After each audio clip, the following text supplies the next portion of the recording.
Please do like share and subscribe, और कृपया करके इस चैनल को बढ़ाने के लिए आप इसको सब्सक्राइब कीजिए, साथ साथ अपने दोस्तों के बीच में भी इसको शेयर जरूर कीजिए। गुड इवनिंग फ्रेंड्स, आज की अपडेट कुछ इस प्रकार से है।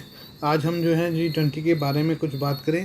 भारत ने इस बार के G20 सम्मेलन की अध्यक्षता की और जिस कूटनीति के तहत उसने शिखर सम्मेलन का घोषणा पत्र जारी किया उसकी हर कोई तारीफ कर रहा है। वहीं दूसरी ओर यूक्रेन ने इस घोषणा पत्र पर अपनी आपत्ति जाहिर की है। G20 समूह ने शिखर सम्मेलन में सर्वसम्मति से घोषणा को अपनाया। इसके तहत यूक्रेन में युद्ध के लिए रूस की निंदा करने से परहेज किया गया, लेकिन साथ ही साथ सभी देशों से क्षेत्र पर कब्जा करने के लिए बल का प्रयोग न करने की अपील की गई है। यूक्रेन की माने तो इस घोषणा पत्र पर किसी को भी गर्व महसूस नहीं करना चाहिए। यूक्रेन के विदेश मंत्रालय की तरफ से इस पर प्रतिक्रिया दी गई है। विदेश मंत्रालय के प्रवक्ता ओलेग निकोलेंको ने फेसबुक पर लिखा, घोषणा में गर्व करने लायक कुछ भी नहीं है। यूक्रेन की उपस्थिति से सदस्यों को स्थिति की बेहतर समझ होती। विदेश मंत्रालय इस बात से खफा है कि रूस का जिक्र तक युद्ध के सिलसिले में नहीं किया गया।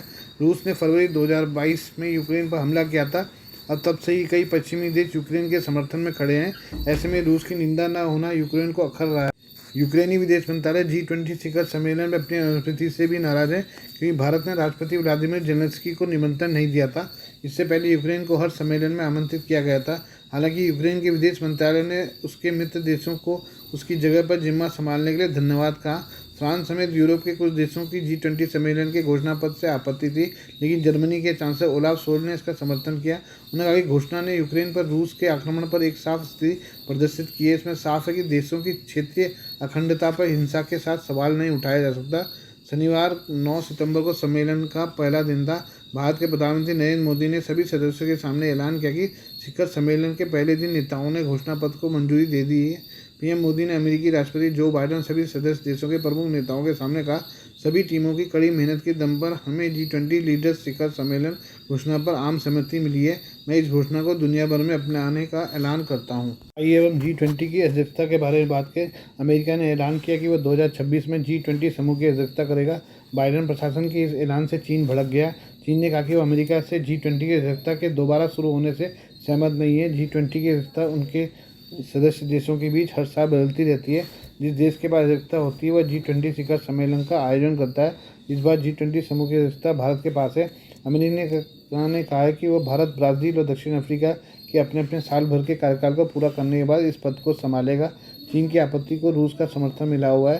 हालांकि विशेषज्ञों का मानना है कि चीन की आपत्ति ज़्यादातर प्रतीकात्मक है, क्योंकि इसकी संभावना नहीं है कि इस निर्णय को पलट दिया जाएगा। अधिकारियों ने नाम न बताने की शर्त पर कहा कि भारत में मौजूद G20 शिखर सम्मेलन में होने वाली ज़्यादातर चर्चाएं निजी हैं।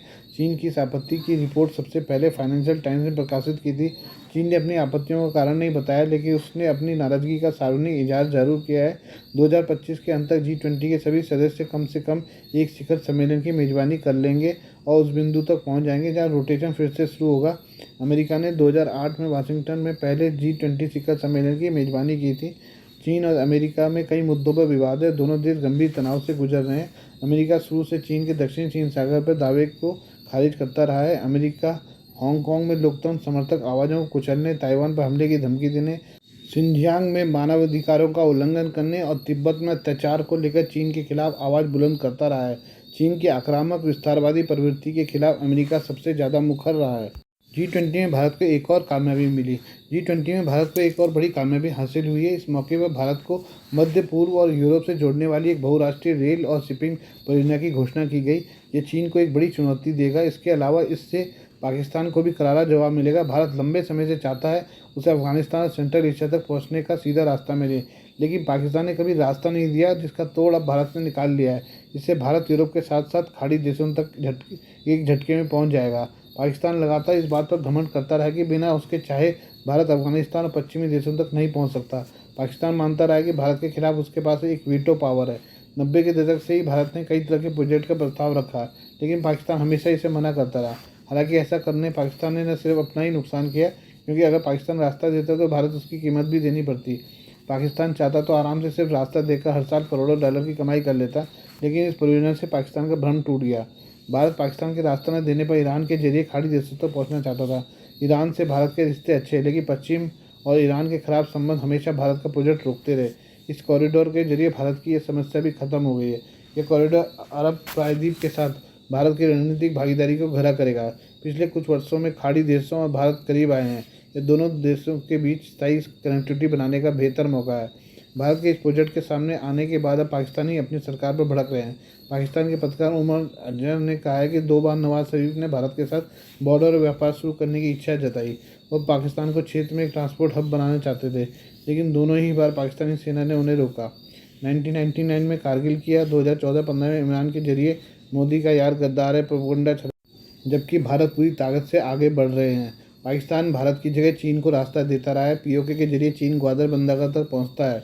इसके लिए चीन और पाकिस्तान के बीच एक कॉरिडोर का समझौता है। भारत के कॉरिडोर को सीधे तौर पर चीन के बेल्ट एंड रोड इनिशिएटिव के विकल्प की तरह देखा जा रहा है। दक्षिण एशिया, मध्य पूर्व और अफ्रीका के कई देश इसमें शामिल हैं। एक्सपर्ट्स मान रहे हैं कि यह गलियारा जितनी तेज़ी से शुरू होगा उतनी तेज़ी से ड्रैगन को टक्कर मिलेगी। मोरक्को में शुक्रवार देर रात आई भूकंप में मरने वालों का आंकड़ा बढ़कर 2000 के पार चला गया है।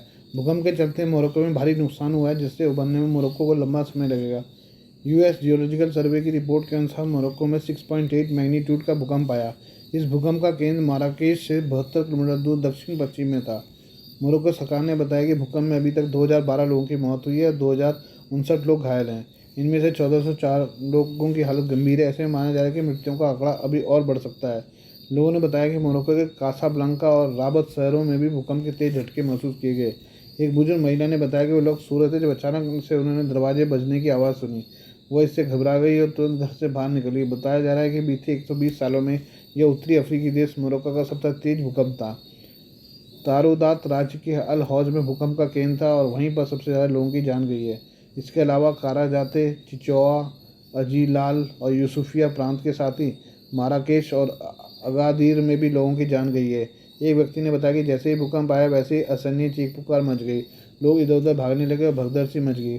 उस व्यक्ति ने बताया कि लोग अभी भी डरे हुए हैं, सड़कों पर सो रहे हैं।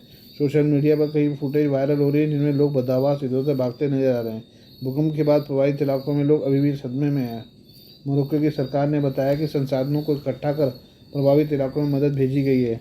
लोगों से अपील की है कि वो रक्तदान करें। सेना ने फील्ड अस्पताल बनाकर लोगों का इलाज शुरू कर दिया है। मोरक्को में भूकंप से भारी नुकसान हुआ है, लेकिन अभी तक इसका आकलन किया जा रहा है। विदेशी नेताओं ने भी मोरक्को में मारे गए लोगों के प्रति संवेदनाएं जाहिर की हैं। पीएम मोदी ने शनिवार को G20 बैठक के दौरान ही मोरक्को के प्रति संवेदना व्यक्त की थी। अब अमेरिका के राष्ट्रपति जो बाइडेन ने भी बयान जारी कर कहा है कि वो मोरक्को में भूकंप से हुए जान माल के नुकसान से दुखी हैं। उन्होंने मोरक्को की सरकार को हर संभव मदद की बात कही। चीनी राष्ट्रपति शी जिनपिंग ने भी दुख व्यक्त किया है। पोप फ्रांसिस ने भी अपनी संवेदनाएं जाहिर की हैं। बता दें कि अल्जीरिया में भी भूकंप के झटके महसूस किए गए, हालांकि वहां किसी तरह के नुकसान की खबर नहीं है। G20 शिखर सम्मेलन में कनाडा के प्रधानमंत्री जस्टिन ट्रूडो ने रविवार को कहा कि भारत दुनिया की असाधारण रूप से महत्वपूर्ण अर्थव्यवस्था है, जलवायु परिवर्तन से निपटने और आर्थिक विकास सहित कई क्षेत्रों में कनाडा का महत्वपूर्ण भागीदार है। G20 शिखर सम्मेलन से इतर प्रधानमंत्री नरेंद्र मोदी के साथ वार्ता के तुरंत बाद मीडिया ब्रीफ में उन्होंने यह टिप्पणी की। कनाडा में खालिस्तानी तत्वों की बढ़ती गतिविधियों पर भारत की चिंताओं के बारे में पूछे जाने पर ट्रूडो ने कहा कि उनका देश शांतिपूर्ण विरोध प्रदर्शन की स्वतंत्रता की हमेशा रक्षा करेगा, लेकिन साथ ही हिंसा को रोकेगा और नफरत को पीछे धकेलने के लिए हमेशा प्रयास करेगा। उन्होंने कहा कि कुछ लोगों की हरकतें पूरे समुदाय या कनाडा का प्रतिनिधित्व नहीं करती। खालिस्तान, चरमपंथ और विदेशी हस्तक्षेप पर एक सवाल के जवाब में ट्रूडो ने कहा कि उनकी और प्रधानमंत्री मोदी के बीच वार्ता में मुद्दे सामने आए। उन्होंने कहा कनाडा हमेशा अभिव्यक्ति की स्वतंत्रता, शांतिपूर्ण विरोध प्रदर्शन की स्वतंत्रता की रक्षा करेगा। यह हमारे लिए बेहद महत्वपूर्ण है। ट्रूडो ने कहा साथ ही हम हिंसा को रोकने और नफरत को पीछे धकेलने के लिए हमेशा तैयार रहते हैं। मुझे लगता है कि याद रखना महत्वपूर्ण है कि कुछ लोगों की हरकतें पूरे समुदाय या कनाडा का प्रतिनिधित्व नहीं करती। आज के लिए बस इतना ही। बाकी मिलते हैं कल आपसे नई खबरों के साथ। धन्यवाद।